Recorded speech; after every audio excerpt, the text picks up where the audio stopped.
Tu fais du keto, tu évites le sucre, tu fais attention aux glucides. Et pourtant, ton poids ne baisse pas. Ou il baisse, puis bloque. À ce moment-là, une question commence à tourner en boucle. Pourquoi le keto ne marche pas pour moi alors qu'il marche pour les autres? La vérité, c'est que le keto fonctionne, mais il ne pardonne pas certaines erreurs. Et ces erreurs sont souvent invisibles, silencieuses et parfaitement normales au début. Aujourd'hui, on va comprendre pourquoi tu ne perds pas de poids en keto, même quand tu fais presque tout correctement. Et surtout, comment débloquer la situation, sans te priver davantage, sans t'épuiser et sans abandonner.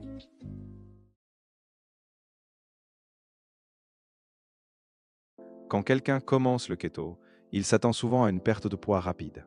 Et parfois, c'est le cas. Mais très souvent, après une première phase encourageante, le corps ralentit. Ce ralentissement n'est pas un échec, c'est un signal. Le premier point à comprendre, c'est que perdre du poids et brûler des graisses ne sont pas exactement la même chose. Le poids peut varier à cause de l'eau, du glycogène, de l'inflammation et même du stress. Mais la combustion des graisses, elle, dépend d'un environnement hormonal précis. Et c'est là que beaucoup se trompent.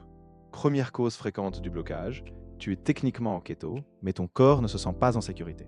Quand l'apport calorique est trop bas ou que les repas sont trop irréguliers, le corps active un mode défensif. Il ralentit la dépense énergétique. Il conserve les réserves. Il résiste.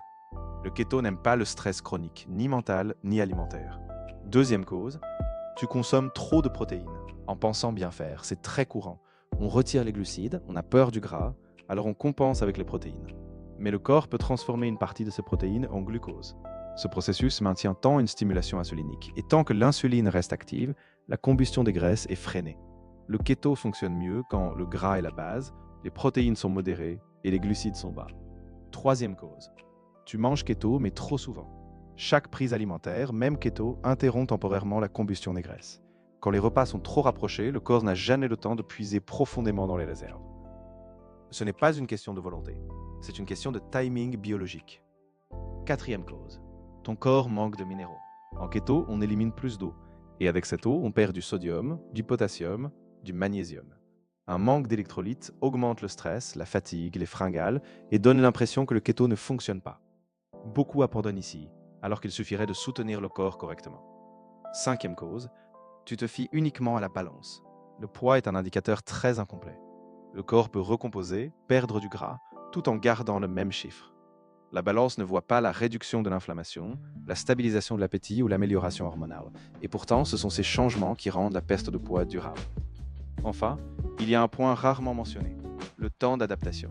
Le corps a parfois besoin de plusieurs semaines pour devenir réellement efficace dans l'utilisation des graisses. Ce n'est pas un sprint, c'est une transition métabolique.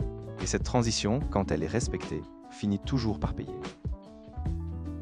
Si tu ne perds pas de poids en keto, ce n'est pas parce que ton corps est cassé.